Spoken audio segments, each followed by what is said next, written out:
Hello दोस्तों, welcome back to my YouTube channel. तो IOCL ने एडमिट कार्ड कल जारी कर चुका है।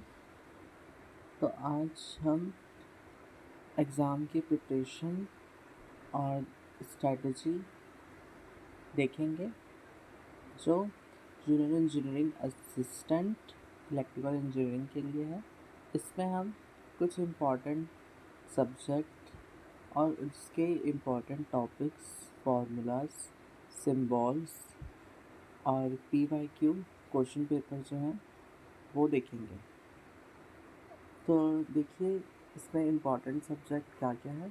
Basic electrical engineering, magnetism and electromagnetism, AC fundamentals, electricals machines, basic electronics, power electronics, electrical measuring instrument, power system, utilisation of electrical engineering and electrical circuit. तो जिस किसी ने भी मेरे चैनल को अब तक सब्सक्राइब नहीं किया है तो प्लीज़ मेरे चैनल को सब्सक्राइब कीजिए और मुझे ज़्यादा से ज़्यादा सपोर्ट कीजिए। तो चलिए हम देखते हैं, पहले सिलेक्शन मैथोलॉजी देख लेते हैं। देखिए, CBT 120 मिनट्स का होगा और उसमें टोटल 100 क्वेश्चन होंगे, जिसमें सब्जेक्ट नॉलेज मतलब इलेक्ट्रिकल के 75 मार्क्स रहेंगे, 75 क्वेश्चंस। और न्यूमेरिकल एबिलिटी मतलब क्वांट एंड रीजनिंग के 15 मार्क्स मतलब 15 क्वेश्चन रहेंगे और जनरल अवेयरनेस के 10 क्वेश्चन रहेंगे।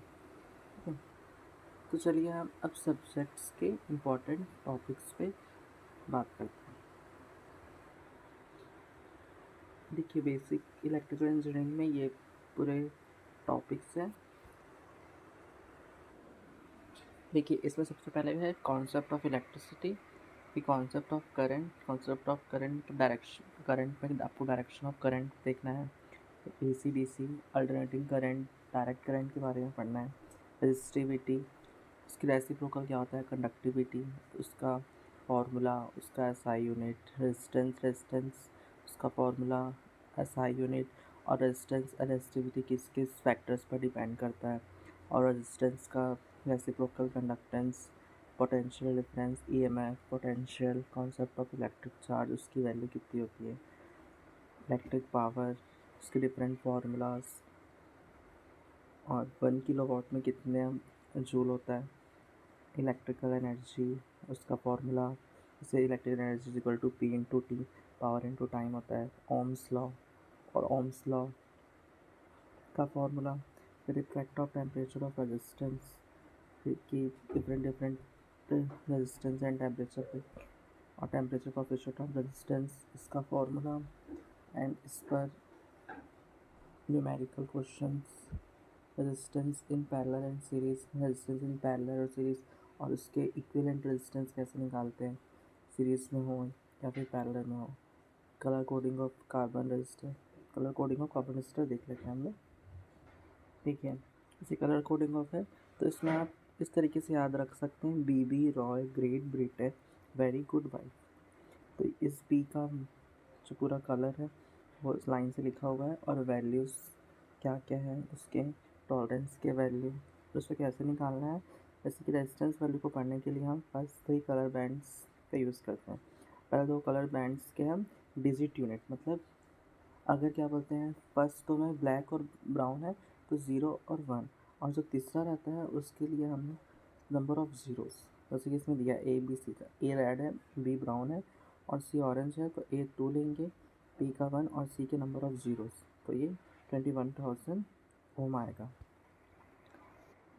इसके बाद कैपेसिटर के पूरे कॉन्सेप्ट, सीरीज एंड पैरेलल, और इसके बाद स्टोर चार्ज इन कैपेसिटर, फिर 1 हेनरी में कितने होते हैं, और फिर स्टोर्ड एनर्जी इन कैपेसिटर, जैसे स्टोर्ड चार्ज इन कैपेसिटर है उसमें C की वैल्यू होती है Q/V मतलब चार्ज अपॉन वोल्टेज। एंड वैसे इंडक्टर के कॉन्सेप्ट्स, और inductor in series, inductor in parallel, और एनर्जी स्टोर्ड इन इंडक्टर। ठीक है, देखिए अब सेकेंड टॉपिक है, subject second subject magnetism and electromagnetism. Magnetism में मैग्नेटिज्म सबसे पहले आपको मैग्नेट पढ़ना है, मैग्नेट में क्या बोलते कितने classification, neutral magnet, artificial magnet, permanent magnet, temporary magnet, ये सब देखना है। फिर उसके बाद magnetic field due to current carrying conductor, मतलब जब कंडक्टर में करंट फ्लो होता है तो उसके अराउंड मैग्नेटिक फील्ड जनरेट हो जाता है। फिर methods to find the direction of magnetic field around a current carrying conductor. उसके बाद magnetic field due to current flowing in straight conductors, force on current carrying conductor placed in magnetic field. Magnetic circuit importance term related to magnetic circuit, जैसे कि magnetic field क्या होता है, magnetic flux का SI unit, फिर magnetic flux density, इसका SI unit and इसका formula, permeability क्या होती है, रिलेटिव परमेबिलिटी क्या होती है। फिर उसके बाद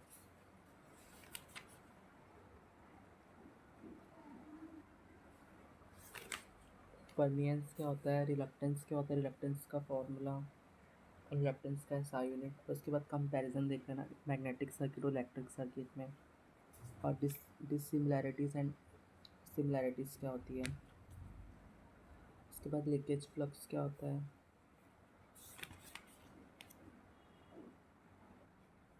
BH curve, hysteresis loop, hysteresis loss and इसके रिलेटेड जितने भी न्यूमेरिकल होंगे वो आप देख लीजिए। इलेक्ट्रोमैग्नेटिक इंडक्शन, फिर Faraday's law of electromagnetic induction, दोनों laws, Lenz law, Fleming right and left hand. इसमें generally Fleming right and left hand में थंब क्या डायरेक्ट करता है, सेकंड फिंगर क्या डायरेक्ट करता है, ये क्वेश्चंस आते हैं। Self inductance, mutual inductance, coefficient of coupling, ये formula K equal to M under root L1 L2 की वैल्यू दी जाती है, कपलिंग ऑफ ये एम की वैल्यू दी जाती है, फिर के निकालने बोलता है। Energy stored in magnetic field, इसके अंदर आपको फैराडेस लॉ का फर्स्ट एंड सेकंड लॉ करना है। फिर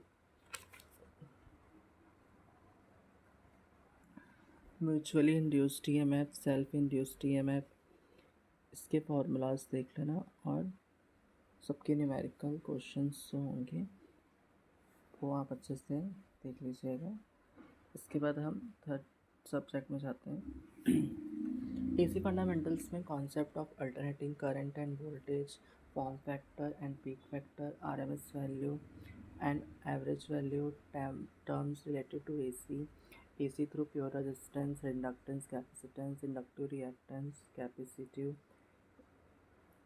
reactance, RL and RC series circuit, or LC series and parallel circuit, power factor and power triangle, power in all circuits, apparent power, raw power and reactive power, resonance in series and parallel circuit, Q factor, the three phase systems, star and delta connections, और power measurements in three phase circuits.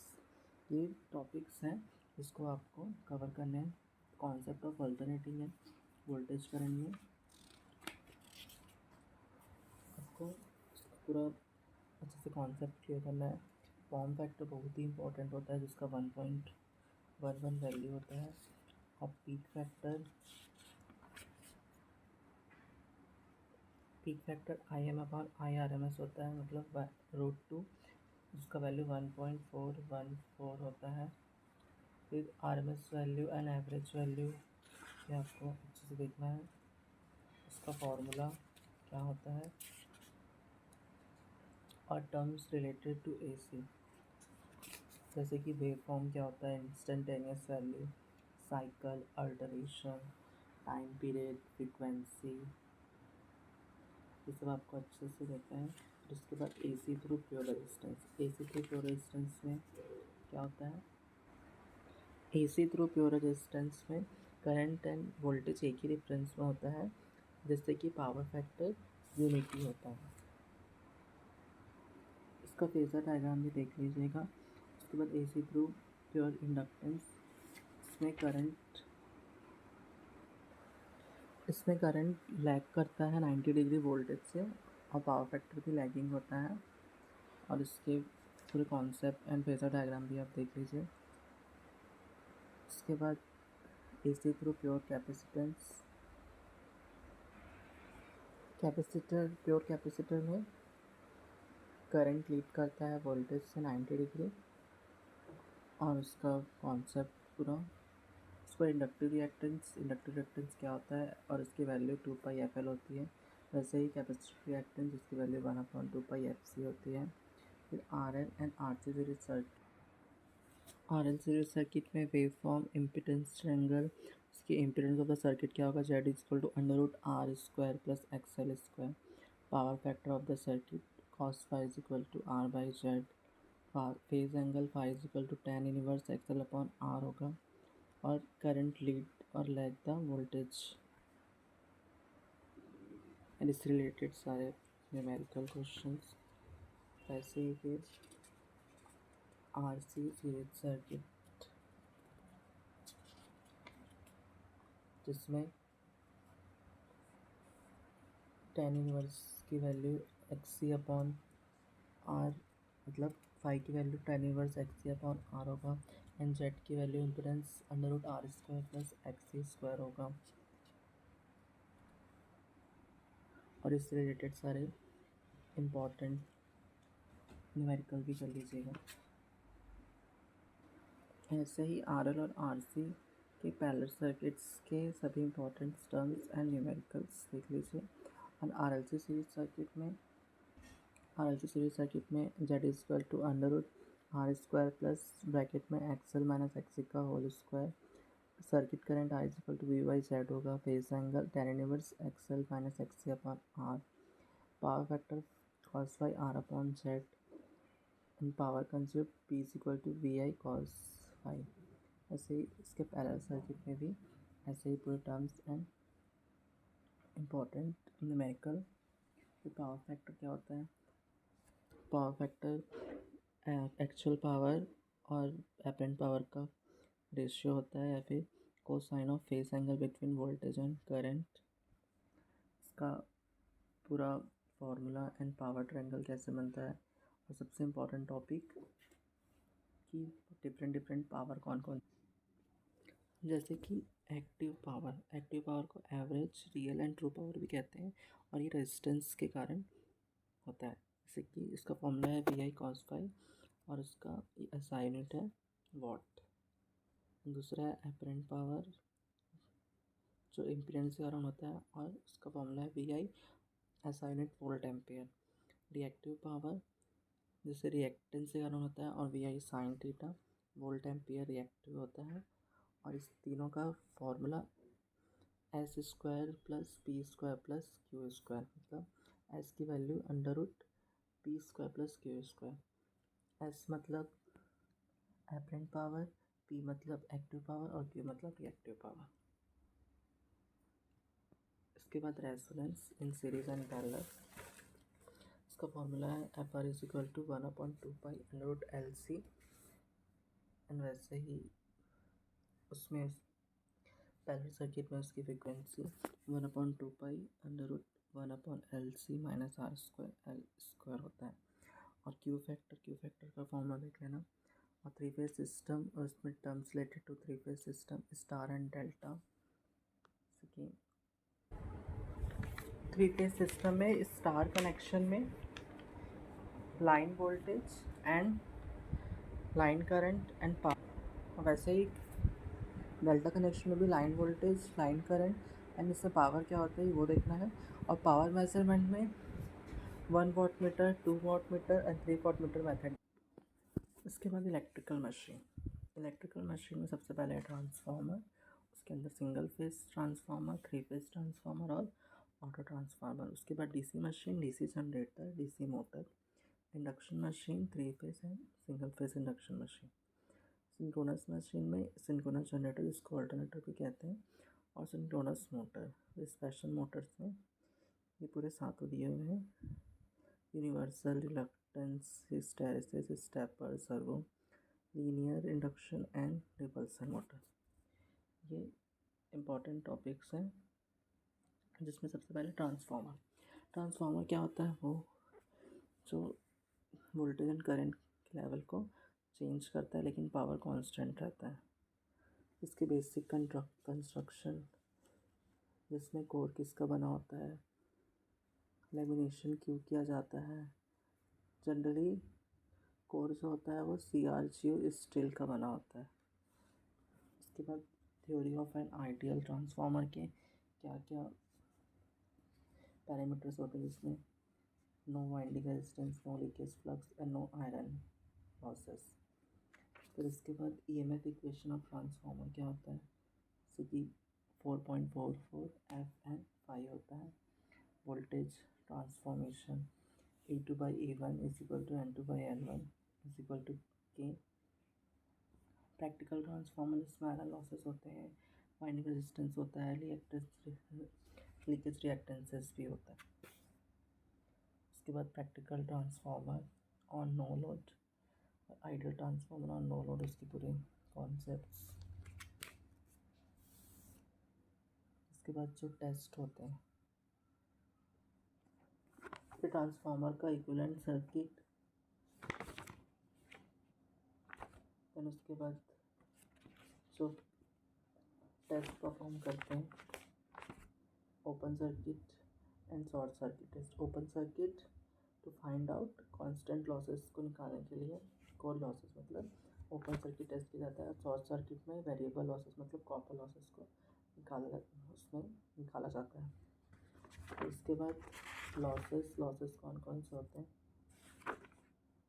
Copper losses, iron losses में hysteresis and eddy current loss, stray load losses, dielectric losses.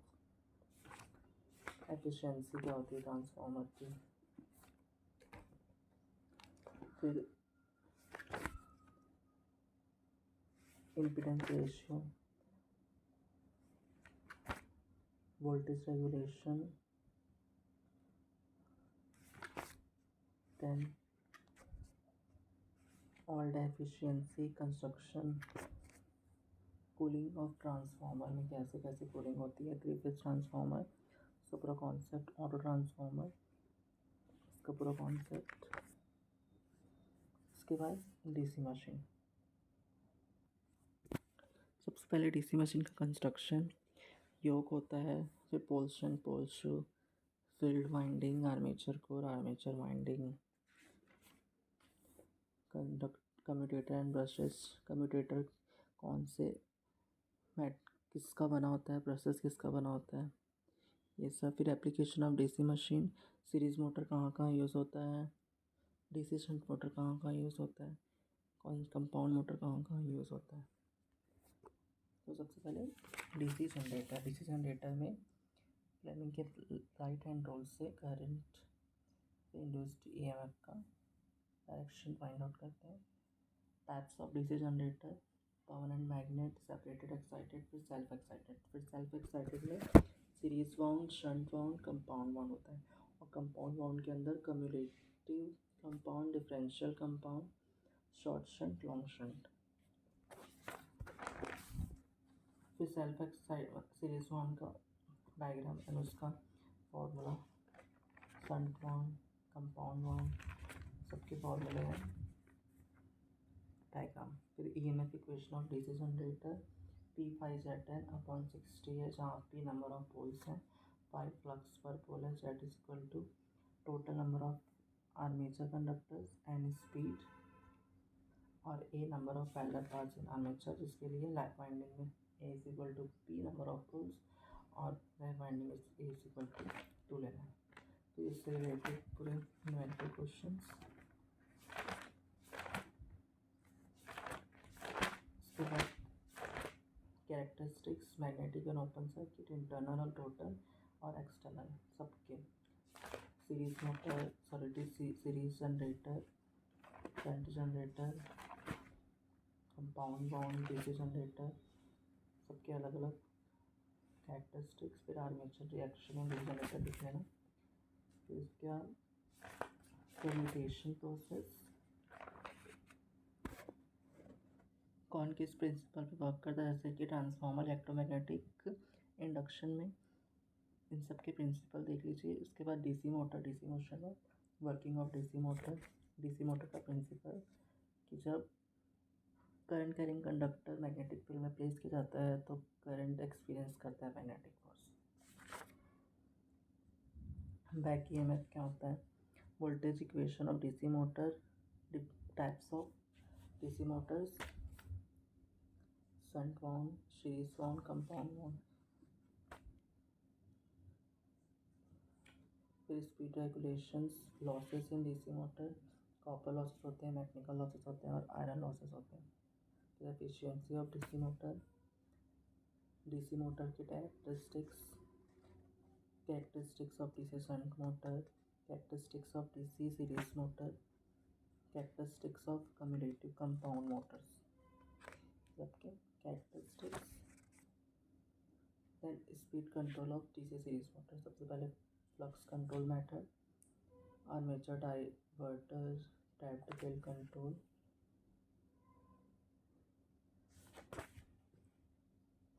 और इन सबके related numericals. इसके बाद induction machine में सबसे पहले 3 फेज इंडक्शन मोटर। सबसे पहले construction of 3 phase induction motor. Stator जो स्टेशनरी पार्ट होता है और रोटर जो रोटेटिंग पार्ट होता है। फिर उसके बाद working principle of 3 phase induction motor, then उसका रोटेटिंग मैग्नेटिक फील्ड, फिर some terms related to 3 phase motor, जैसे कि सिंक्रोनस स्पीड क्या होती है, स्लिप, फिर rotor frequency, rotor copper loss, torque. उसके बाद torque slip characteristics of 3 phase induction motor, so motoring mode, generating mode और braking mode. 3 phase induction motors में दो स्टार्टर्स यूज होते हैं, DOL starter, starter starter, auto transformer starter. फिर speed control of induction motor, voltage control, frequency control method by changing the number of poles, rotary hosted control, cascade control। Then इन सबके important topics ये हैं। और इसके बाद फिर single phase induction motor. Single phase motor में single phase motor self starting के लिए होता है, वो देख लीजिए। Types of single phase motor. First single phase induction motor में split phase type, capacitor type, shaded pole, and we're making single phase induction motor self starting, rotating magnetic field।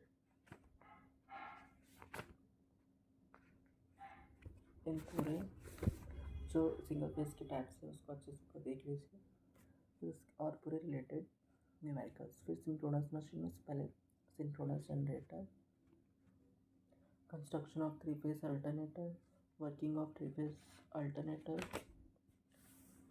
Frequency of induced EMF 3 phase alternator. इसमें distribution factor क्या होता है, pitch factor, winding factor, EMF equation of alternator, 3 phase alternator और no load, armature reaction alternator, voltage regulation, losses in 3 phase alternator, copper losses, coal losses, mechanical losses, parallel operation of 3 alternators, hunting in alternators और इसके related है numerical. उसके बाद synchronous motor, same construction, फिर operating principle, making synchronous motor self starting, equivalent circuit, synchronous motor on load. इसके बाद mechanical power developed by synchronous motor, ये पूरे टॉपिक्स हैं। इसके बाद स्पेशल मोटर्स में यूनिवर्सल मोटर का diagram, working principle, construction, reluctance motor, इन पूरे स्पेशल मोटर्स के वर्किंग और प्रिंसिपल इन यूजेस अच्छे से देख लीजिए। इसके बाद बेसिक इलेक्ट्रॉनिक्स, इसमें इंट्रोडक्शन ऑफ सेमीकंडक्टर डिवाइसेस, इसमें जर्मेनियम सिलिकॉन सेमीकंडक्टर डिवाइसेस है। उसके बाद प्रॉपर्टीज ऑफ सेमीकंडक्टर डिवाइसेस, इसमें नेगेटिव टेम्परेचर ऑफ कोफिशिएंट होता है, रेजिस्टेंस। सेमीकंडक्टर में टाइप्स कौन से होते हैं, इंट्रिंसिक जो प्योर फॉर्म में होता है और एक्सट्रिंसिक जिसमें इंट्रिंसिक में कुछ इम्प्योरिटी मिला के उसको बनाया जाता है। फिर टाइप्स ऑफ इम्प्योरिटी में क्या क्या होते हैं, P type and N type semiconductor, फिर P N junction diode, formation of depletion region, उसके बाद बैरियर पोटेंशियल, फिर सिंबल क्या होता है डायोड का, forward biasing, P N junction diode, reverse biasing, फिर उसके operations, then break down in reverse biasing. तो उसमें पहले large effect, Zener effect, V I characteristics of diode,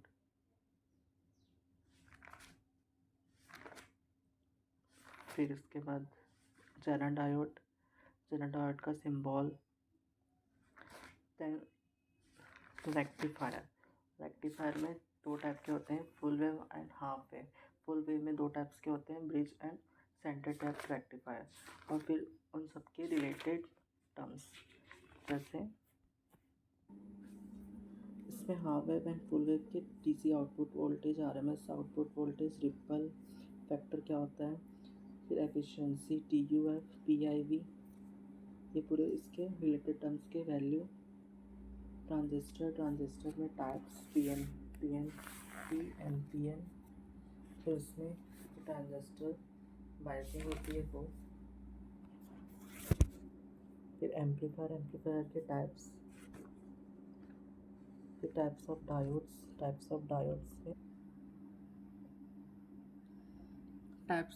diodes में general diodes, Schottky diode, photo diode, tunnel diode, इन सब के concepts and कहाँ पे कौन कौन से यूज़ होते हैं वो देखने हैं। FET, फील्ड इफेक्ट ट्रांजिस्टर, इसका सर्किट डायग्राम और सिम्बॉल्स। इसके बाद MOSFET, metal oxide semiconductor, field effect transistor, इसका systematic symbol, P channel depletion का और एन चैनल डिप्लेशन का symbols, P channel enhancement and N channel enhancement. इसके बाद फिर पावर इलेक्ट्रॉनिक्स में थायरिस्टर में भी इसका VI कैरेक्टरिस्टिक्स, इसके modes, triggering method of SCR, string efficiency, snapper circuit. फिर उसके बाद चॉपर्स के type, step down and step up chopper. इसके बाद A type, B type, C type and D type. इसके बाद इन्वर्टर्स के types, voltage source and current source और उन सबके diagram, single phase, half phase inverter, 3 phase bridge inverter, इसके diagram भी देख लीजिए और इसके पूरे वेवफॉर्म जो है डिफरेंट नोट्स पर। उसके बाद कन्वर्टर के भी टाइप्स एंड उसके पूरे डायग्राम और उसके प्रिंसिपल, उसके क्या बोलते हैं waveforms, SLPS, switch mode, power supply, कहाँ पे यूज़ होता है ये। इसके बाद इलेक्ट्रिकल मेजरिंग इंस्ट्रूमेंट्स, जिसमें सबसे पहले classification of electrical measuring instrument. इसमें 2 टाइप्स होते हैं, primary instruments and secondary instrument. फिर सेकेंडरी इंस्ट्रूमेंट में 3 टाइप्स होते हैं, indicating instrument, recording instrument and integrating instrument. फिर torques of an indicating instrument, deflecting torque, controlling torque and damping torque. Controlling torque के अंदर spring control system, gravity control system.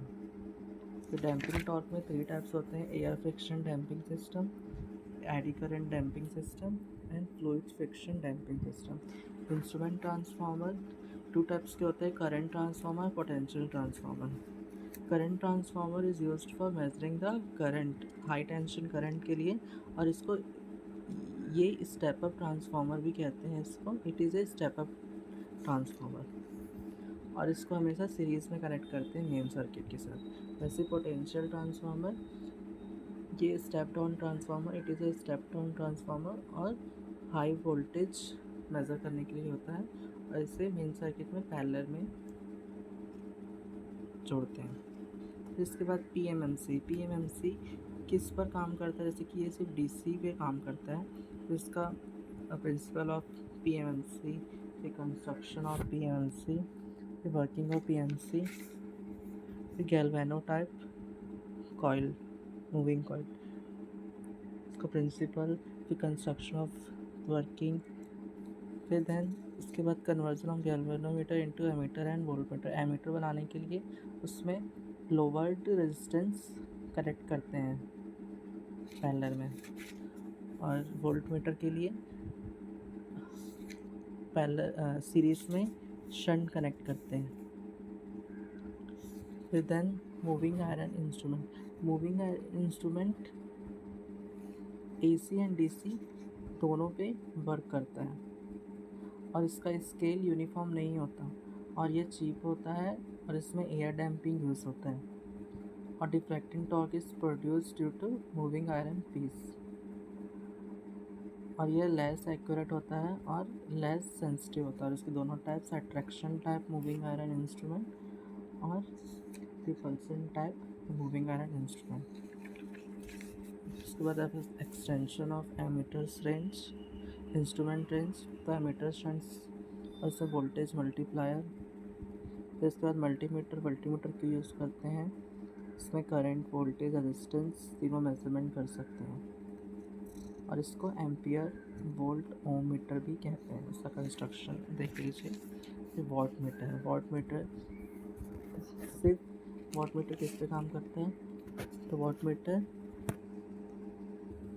Dynamometer both AC and DC circuits के लिए use होता है। और second type induction watt meter, induction watt meter सिर्फ AC supply के लिए, AC सर्किट के लिए यूज़ किया जाता है। फिर इसके बाद measurement of resistance. Measurement of resistance में सबसे पहले लो, मीडियम एंड हाई रेजिस्टेंस किस किस से मेज़र किए करते हैं। Low resistance kelvin double bridge से, और मीडियम जैसे कि ये AC ब्रिज से, और हाई रेजिस्टेंस मैगर से मेजरमेंट होता है। तो इसके बाद measurement of inductance. Measurement of inductance में 5 ब्रिजेस होते हैं। Maxwell's induction bridge, Maxwell's induction capacitance bridge, Hay bridge, Anderson bridge and Ohm's bridge. ये चीज़ याद रखिएगा कि मेजरमेंट ऑफ इंडक्टेंस और मेजरमेंट ऑफ कैपेसिटेंस में एक क्वेश्चन आ ही जाता है, तो उसमें ये 5 ब्रिज होते हैं, और मेजरमेंट ऑफ कैपेसिटेंस में से 2 ही ब्रिज होते हैं जिससे कैपेसिटेंस मेजर करते हैं, D-Seytu bridge and Schering bridge. फिर उसके बाद measurement of frequency. Measurement of frequency के लिए विन्स ब्रिज का यूज़ करते हैं।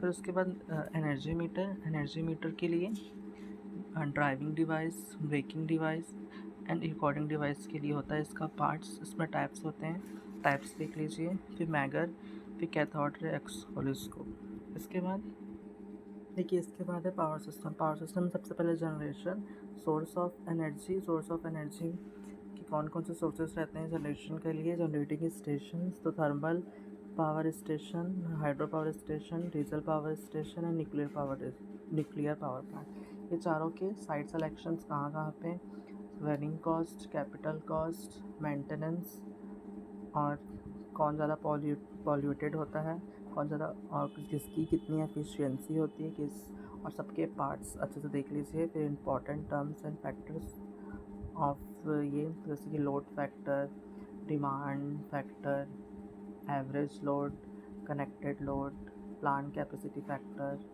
ये पूरे फैक्टर्स आप देख लीजिए। Cost of electrical energy, tariff, loads and load curves, types of tariff, फिर electrical power factor.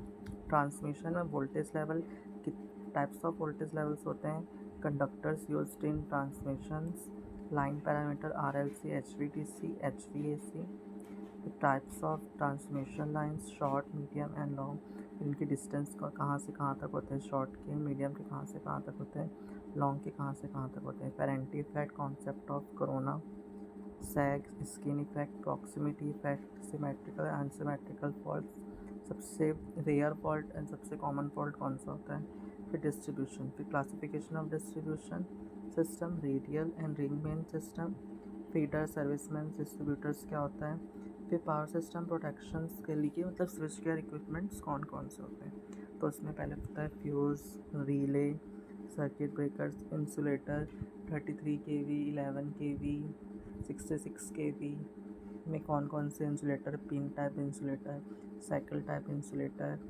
Disc type कहाँ पे कौन कौन से इंसुलेटर यूज़ होते हैं, लाइटनिंग अरेस्टर, बस ये पावर सिस्टम आपको देखना है।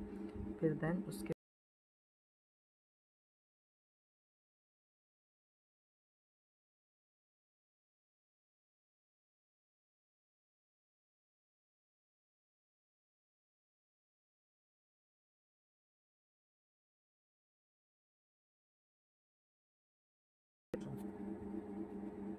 देन आ गया इलेक्ट्रिक सर्किट में पहले नेटवर्क लॉ, ओम्स लॉ, फिर Kirchhoff's law, KCL and KVL, उसके रिलेटेड जितने भी प्रॉब्लम्स हैं तो न्यूमेरिकल वर्सेस देख लीजिए, voltage and current division rule, source transformation, equivalent resistance, फिर नेटवर्क थ्योरम में superposition theorem, Thevenin theorem, Norton theorems, ये कौन कौन से सर्किट के लिए एप्लीकेबल होते हैं, maximum power transfer theorem, Tellegen's, nodal analysis, mesh analysis and star और डेल्टा रिलेटेड, जो उसका value R A R B R C की वैल्यू कैसे निकालते हैं ये।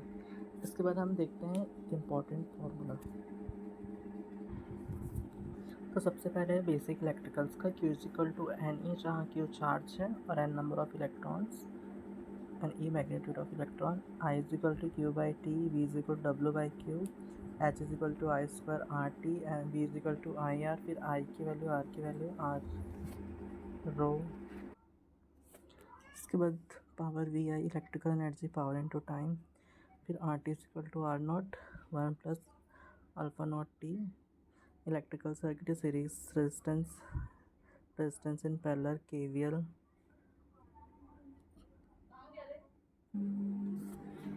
फिर source conversion, Wheatstone bridge, Thevenin theorem, Norton's theorem, maximum power star delta, delta to star का ये फार्मूला है। फिर इसके बाद एसी फंडामेंटल्स के ये पूरे फार्मूलाज हैं, जिससे आप अच्छे से देख सकते हैं। फिर इसके बाद